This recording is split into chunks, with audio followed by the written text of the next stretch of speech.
د اوبو انرژي وزارت او عزیزي انرژي انویست ترمنځ د 10 میلیارډ ډالرو په پانګونې د 10,000 میگا واټه برېښنا د تولید انتقال او سب سټیشنونو جوړولو هوکړه لاسلیک شوه.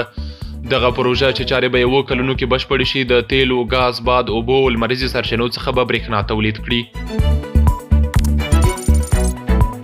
مولا عبدالغني برادر له ملي سوداګر او پانګوال میرویس عزیزي سره کتنه کې نوموړي ته د سرپرست حکومت له لوري د پوره همکارۍ او ملاتړ ډاډ ورکړی. د عزیزي ګروپ مشر بیا ویلي چې له لسیزو جګړو او ناخوالو وروسته اوس مهال د هیواد د آبادۍ لپاره ښه فرصت برابر شوی.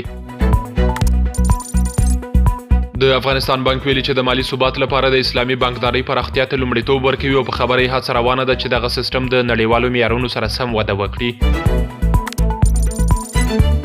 د ننګرهار ولایتي مسؤلین وایي د 14 تنو بهرنیو سیلانیانو یوه ډله د تورخم له لارې په درویش ورځني سفر افغانستان ته راغلي او ټاکل شوې چې دوی د هیواد له یو شمېر ولایتونو لیدنه وکړي او نړۍ ته د افغانستان د امن او پرمختګ مثبت انځور وړاندې کړي.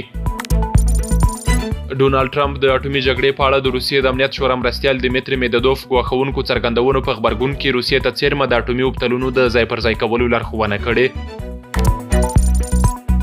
راپورونه وایي اسرائیلي رژیم د غزې پر بېلابېلو سیمو بریدونو ته دوام ورکړی او یوازې تېره ورځ جمعه په دغو بریدونو کې 106 فلسطینیان شهیدان شوي او ګڼ شمېر نور ټپیان دي. او وروستی خبر دا چې اسوسییټډ پریس خبري اژانس وایي د امریکا مونټانا ایالت کې پر یوې شرابخانې وسلوال برید شوی چې له امله یې 4 تنه وژل شوي دي.